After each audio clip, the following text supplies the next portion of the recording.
Okay, so if you're the one in charge of a big, high-stakes, pressurized irrigation system, this explainer is for you. We're about to break down the 5 absolute must-know principles. Honestly, getting these right is the difference between a smooth, successful season and a complete, costly disaster. Let's jump right in. So let me ask you something right off the bat. What do you think is the #1 reason these massive, complex systems fail? Is it a blown pump, a cracked pipe, some piece of hardware given up? What's your first guess? Well, the answer might actually surprise you. It's not a broken part. The single biggest risk, the most common point of failure, is simply a lack of knowledge. With these systems, what you don't know can and will hurt you. So understanding the fundamentals, well, it's everything. And that brings us perfectly to our very first principle. You have to know your system. I mean, really know it. You have to understand every single component and, more importantly, how they all work together. This is the absolute foundation for everything else we're going to talk about. So what does that really mean day to day? It means, at a bare minimum, you need to be able to walk up to your system and point out the pumps, the control system, with all its valves and timers, the filters, the pipes, and of course, the emitters. It's like an engine, right? If one little part goes down, the whole thing is at risk. And here's a perfect example of what can happen when things go wrong in just one of those components. It's called pump cavitation.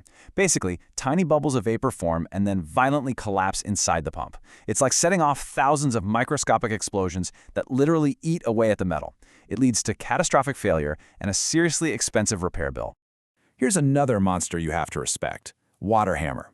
Just imagine a high-pressure shockwave, an invisible force, rocketing through your pipes. When you start or stop that water flow too suddenly, all that momentum has nowhere to go. It's literally like hitting your pipes from the inside with a sledgehammer. And yeah, it can easily blow out fittings and completely destroy equipment. Look, don't just take my word for it. This really gets to the heart of it. The source material puts it perfectly. Starting a system without understanding its components can cause water hammer, filter failure, emitter damage, or pump cavitation, all of which create costly downtime. That's not just a theory, it's a direct warning from people who've seen it happen. Okay, so we've got a handle on the machine itself. Principle 2 is all about protecting you, the operator. We're shifting gears from mechanical risk to your personal safety. Let's talk about identifying critical electrical hazards. And let me be super clear about this. This is a huge distinction. Having general worksite safety knowledge is great, it's essential, but it is not enough. Pressurized irrigation systems have their own unique and very serious set of electrical hazards that you have to be specifically trained for. So what are we talking about here? Well, we're talking about the obvious one: direct contact with high-voltage pumps and motors, but also the risk of a short circuit if your water spray happens to hit an overhead power line. And a really specific one you might not think about: the danger from standing up laterals when you're trying to clear a blockage. These aren't your everyday workplace risks. This quote right here sums it all up.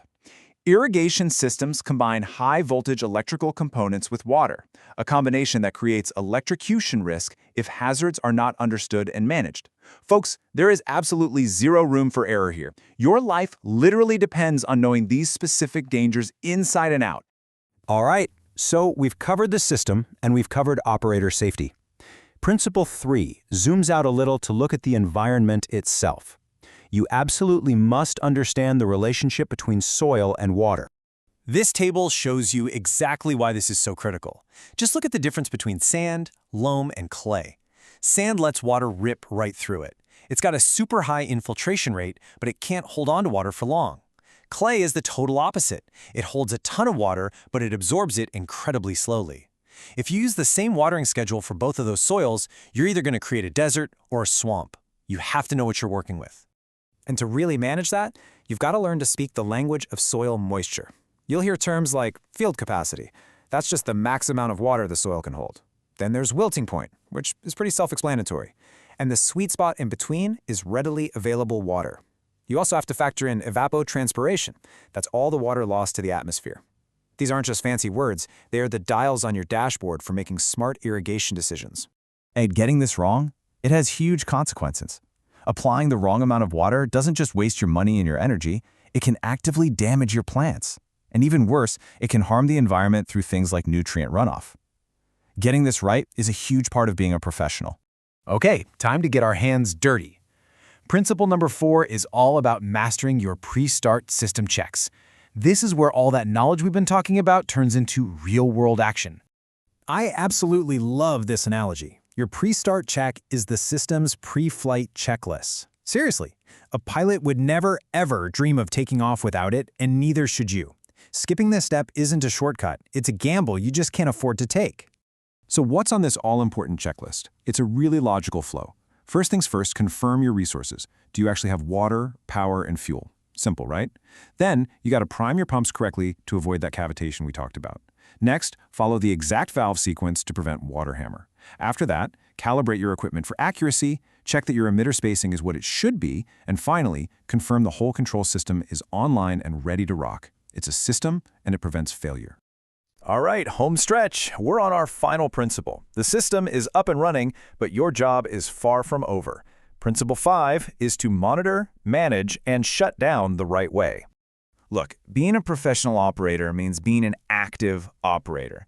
This isn't a set-it-and-forget-it job. While that system's running, you need to be out there, checking emitter output, making sure it's consistent. You should be calculating your application rates on the fly to make sure they match the plan. You're physically looking at water distribution patterns. And crucially, you're monitoring the actual moisture levels down in the root zone.